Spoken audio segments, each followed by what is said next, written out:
Hey, what's up guys? Stefan Fleet here. I just wanted to come at you guys with a quick conversational style video talking about my day job actually. I wanted to talk about some visual effects supervision stuff today for once on this channel. Specifically what I want to talk to you guys today about is green screen and I guess blue screen, but let's just call it green screen for this video. I want to talk about green screen stuff. I just kind of wanted to give you guys my quick philosophies on shooting green screens and how to hopefully make your product just a little bit better. The first thing, and I get a lot of flack for this all the time when I'm supervising, but I'm gonna stick to this. If you don't have to use a green screen, don't use a green screen. What I mean is if you're gonna use a green screen just out of convenience because it's gonna make your shoot more comfortable, don't do that. You're gonna have to get uncomfortable. You're gonna have to go to those locations that look amazing. You're gonna have to wake up at weird times of the day or work at weird times in the middle of the night to get stuff that looks real. Obviously, there are times when you have to use a green screen, so I'm talking about this like a process of elimination. You should make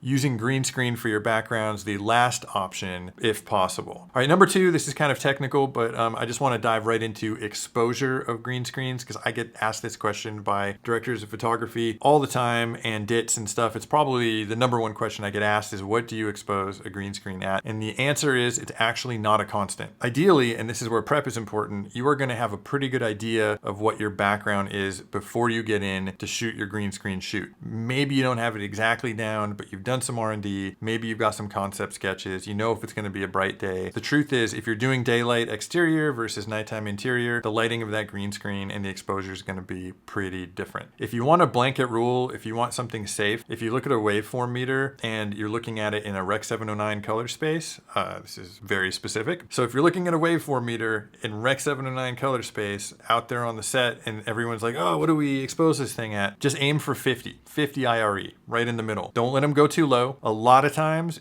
you're going to find there's not enough lights to get it bright enough and people are going to push back and be like, is it bright enough? Is it bright enough? And you have to be the one, if you're the VFX soup, that's like, gotta make it brighter, man. I'm so sorry. 50 IRE is right in the middle. Usually human skin is around 60 or 70 these days. So if you look at it at like in the zone system or like an f-stops, you're saying it's about a stop under key. However, if you know you're doing something that's bright daylight, you might want to like inch it up a little bit. Or if it's nighttime, you might want to come down just a little bit. I've done 40 to 45 IRE. Test your camera. Make sure your camera works in those darks because screens can get noisy pretty fast. Next is the quality of the footage that you shoot. Unfortunately, keying is one of those things that just needs really, really high quality footage. I'm shooting right now at 420 4K on my mirrorless camera, and I'm telling you right now, if I had a green screen that I wanted to get some quality out of, I would not do it at 420 because the 4 is your luminance resolution, so 4 is your black and white, and then the other two numbers are skimping on your color because human eyes suck. They can skimp on colors to compress stuff, but you know what doesn't suck? Computer programs, and computers need that color data. So 422 at a minimum, guys, at a minimum, but ideally 444. You might get some pushback when you're working on shows with the 444 thing because more media, it's more file size, it costs more money, but it's like,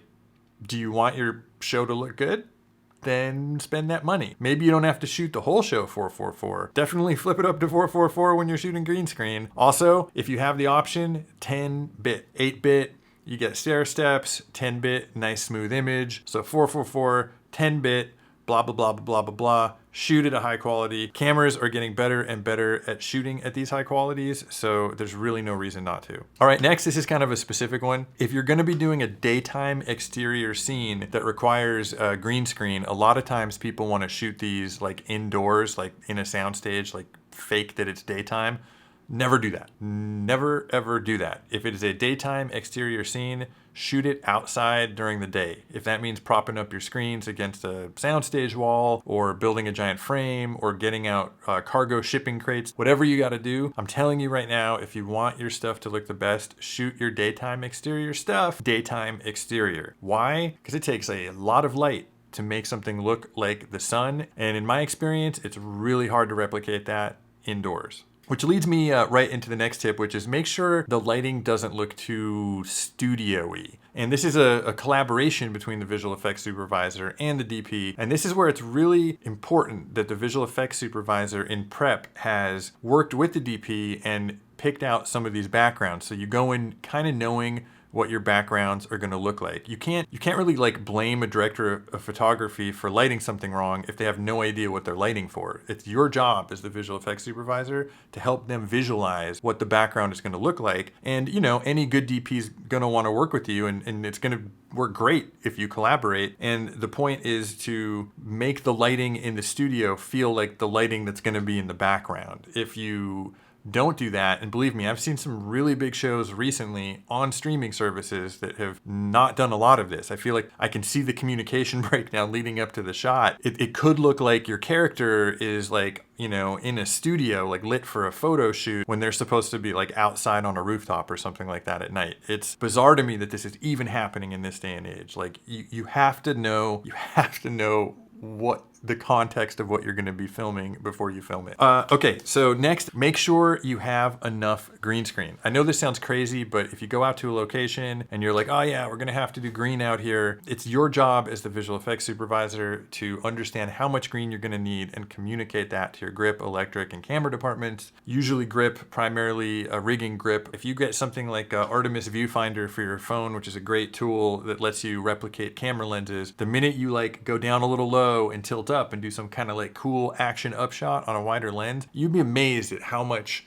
screen you might need to actually cover people. And that brings me into my next thing, which is when to use Roto versus when to use a green screen. The truth is, if you're in that situation where you might need like hundreds and hundreds of feet of green screen, it might not be worth it for one shot or maybe two shots. If it's a short scene, maybe you can find a way to shoot people up against like a plain background or up against the sky and invest in rotoscoping, which is a cost in post, but it could be a cheaper cost than bringing out 500-600 feet of green screen. It's kind of up to you again as a visual effects supervisor, and it just comes down to experience to know when that flips, to have that judgment of like what's going to be more cost effective versus what's going to look better. There's a lot of times, especially in this day and age, when you're moving quickly on set and you know that if you ask for 300 feet of green screen, it's going to get tossed up really quickly because everyone's in a hurry. You're probably not going to have enough. People's heads are still going to be up above it. It might just be worth it to eat Roto. And I've done this a few times in my career at various degrees, and they've all worked out. If you are going to eat Roto, the only thing I caution is to watch out where hair goes. Like at the end of the day, the most important thing for any green screen is hair. If an arm goes off of it or a leg, it's a lot easier to take care of. It's all about the complexities of human hair. This is my last tip, and it's a little bit technical, but it's minding 3D space. If you have a bunch of green up and you have people in front of it and the camera's locked off, no problem. The minute the camera starts moving, we throw these pluses up on the screen, we call them trackers, and that's how you can grab those points in space in a computer program and make sure that your track locks in. Trackers on the screen alone will work if you're panning and tilting, which we basically call a nodal move. But if you're in a tracking move, so if the camera's doing something like this, like a track or a boom or a crane shot or something like that, you actually need like 3 or more planes in space, in depth, in order to get a good 3D track, in order to recreate that camera move in a computer. So what I like to do is I like to grab a bunch of C-stands and wrap them up in green tape beforehand and put tennis balls. I put green tennis balls on them, and I'll keep 4 to 8 of those off to the side. And if I see a big crane shot, you can start plopping those things out, and those can be 3D depth trackers. It's a good quick technique. It's nimble. The only thing you have to obviously watch out for is you can't have people walking behind them, and it's ideal to place them in such a position that they don't get behind the actors too much. Just like you kind of have to watch the shot first and then move them in there. Me and my team are constantly running out to green screens and moving trackers and stuff all over the place. You just kind of develop an eye for it when you're on set. And then the last tip, which I think I've really hit on in all of these tips, is communication. As a visual effects supervisor, you are responsible with making the visual effects shots look the best you possibly can. You're going to come against some adverse circumstances. You're going to come against some financial limitations. You're going to come against some real life limitations. All of that is okay, and all of that is part of the business of creativity. What's important is that you communicate with everyone, you test as much as possible, you really come to set prepared with a plan, and you work with the cinematographer, with the gaffer, with the grip, with the electric, with the actors, and of course the director, and the showrunners and the writers and everybody. Pretty much you are the person responsible for helping people fill in that big green blank that's on your stage, and it's a lot. And it's only a small part of the job, trust me. Anyway, that's what I got for today, guys. Sorry, this has just kind of been a rambly, like one-off sort of thing, but I just wanted to talk to you guys today. So if you like this video, hit like, subscribe, tell your friends about it, and yeah, I guess I'll see you guys next time.